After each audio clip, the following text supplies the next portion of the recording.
Hello everyone and welcome back.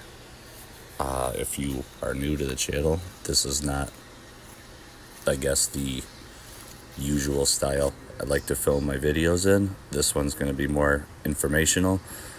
If you are new, please consider hitting the subscribe button. If you're not new and you're a returning viewer, thanks for supporting my channel and watching these crazy adventures we do. Back up here on in the field, but as you probably heard in my intro, we're not going to be doing a camp today. This isn't going to be the regular style of videos that I usually shoot.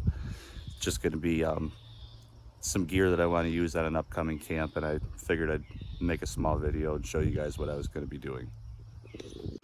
So there's the culprit. It's got 2 sleeping pads and my sleep system that I use for this time of year. Just the poncho liner and the zippered poncho liner and the bivy cover for the sleep system. You guys have seen that before. I know everybody's probably looking at that thing going, oh my god, it's gigantic, it's ugly. Well, it is pretty big, but it's actually, with the stakes and all that stuff that I mentioned that was inside of it, it's actually only 14 pounds. And I don't know about you, some of you probably don't even camp, but if the ones that do know, like, when you take a backpack, I mean, I regularly take 40-50 pounds of gear, and it's not a thing for me, but I guess, you know, most people don't want to carry that much, and that is literally your whole camp right there in a 14-pound roll.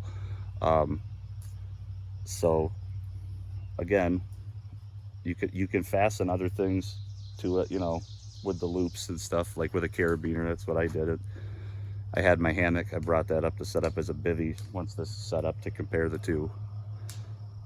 But yeah, it's not that heavy, and I mean, it is a little bulky, but it's not heavy. The weight's not a problem.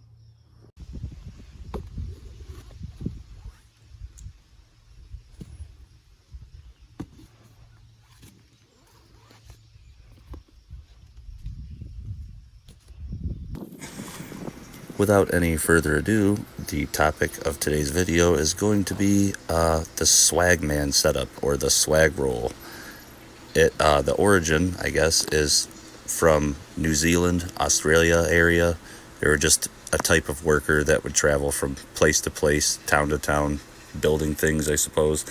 And they would carry all their worldly possessions on their back, including their bedroll, their shelter, tarp, whatever it may have been at the time. Yeah, so I guess I'm gonna go and show you a few different setups for mine. I guess what it really is just a bivy style tent, and you put your sleeping pad, or pads in my case, and a, you know, sleeping bag inside of, like I said, a bivy style tent, and roll it all up in one big taco and put that thing on your back, and that's what you carry.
tight.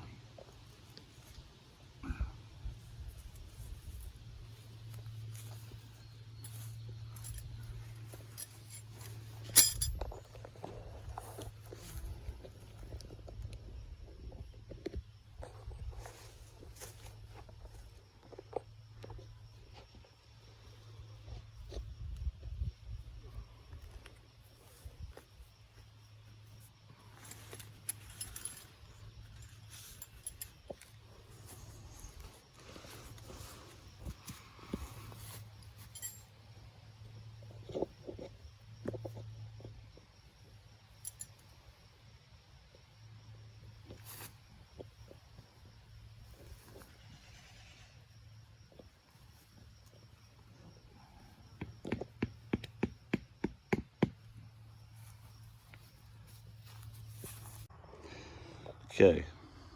Okay, so here is setup one. You leave all your poles at home, save a little bit of weight. You basically need one tree or a sturdy stick at that point. It's not much of a tree, but it's in there.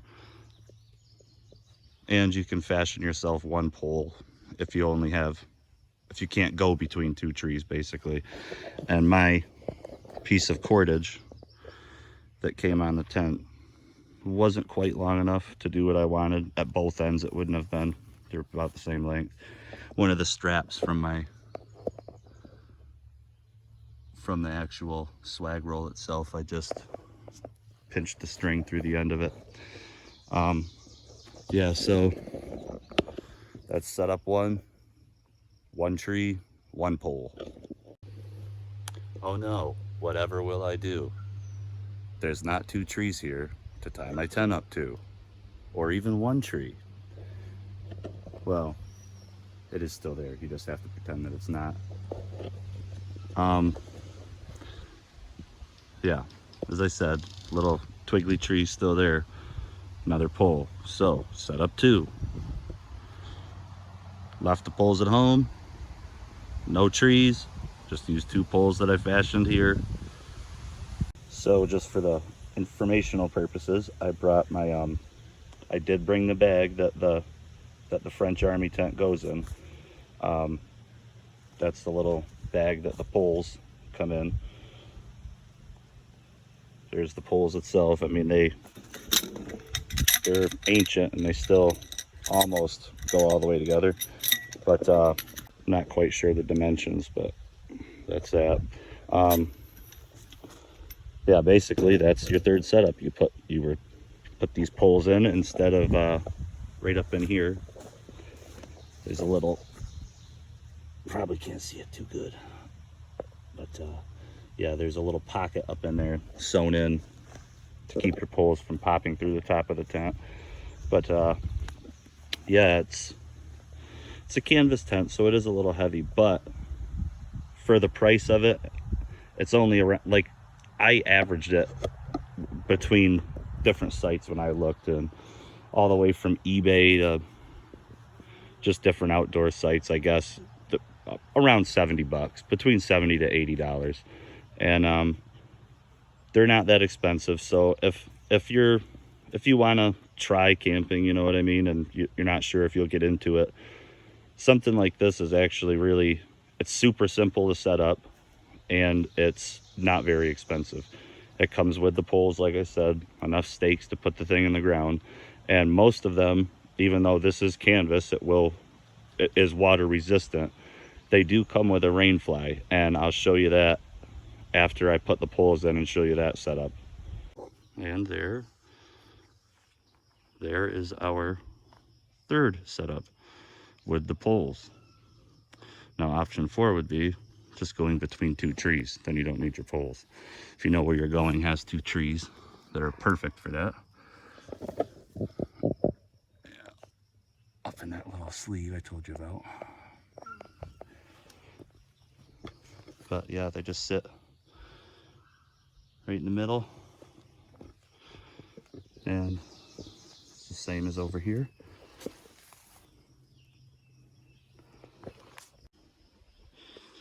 There it is in all of its glory with the rain fly. this material. It's not exactly sure what it is, but feels rubbery on the bottom. Some kind of nylon on top, but there's definitely a rubber coating on the bottom. Same at the other end. It just use the same stakes. You tighten them down.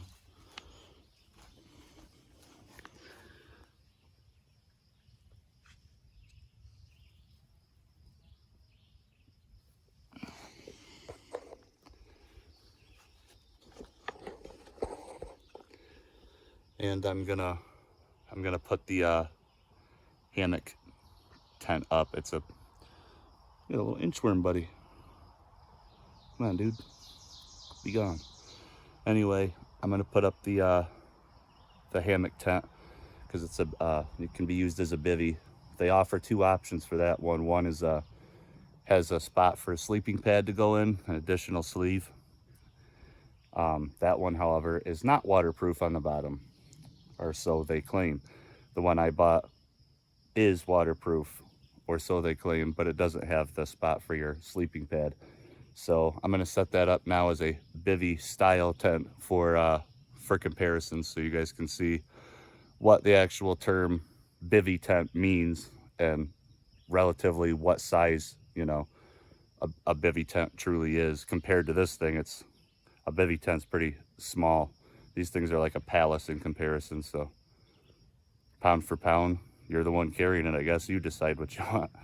Okay, so for a proper size comparison, there's the bivvy tent, and at best, this middle pole where it comes up to the top, and that's on the outside of the tent, so not really usable space between here and here, but the top of that pole comes up to about the bottom of my kneecap for size comparison. And I've used this as a bivvy tent before. If you're claustrophobic, it's not for you. The flies in it, obviously. I just, no need to put that on to compare size here. But yeah, the two tent pegs, the stakes that you get for the little pieces of shop cord here on the edge to keep your hammock from swaying too much. You just use those, stretch the thing out, and it conforms its shape. But yeah, so size comparison for this bad boy, the top of that pole, which is the inside of the tent, usable space, it's roughly up to my belly button, and I'm 5'11", so that's pretty decent. And me and my wife and I, we've used this tent together, you know, two full-grown adults, and we fit in it just fine. My nephew and I, we've camped in it before. Plenty of room. So, I mean, you could have that, 14 pounds, or you could have that, 4 pounds. But there's no sleeping pad in that. There's nothing but the rain fly. So, just for an idea, I'll give you some comparison. You can tell it is blistering up here. We got everything cleaned up. Got tent wrapped up. You can see it. The other tents over there. We're gonna get out of here. Looks like I don't know. It kind of looks dark over there. Maybe some stuff rolling in, but Samurai Jackson and I, we're gonna get out of here before it gets before it does decide to rain. So hope everybody enjoyed this. If you did like it, hit the like button. It'll help me know what I need to keep doing in the future to keep you fine folks entertained. So I'm gonna wrap it up here, and I'll see you guys on the next one.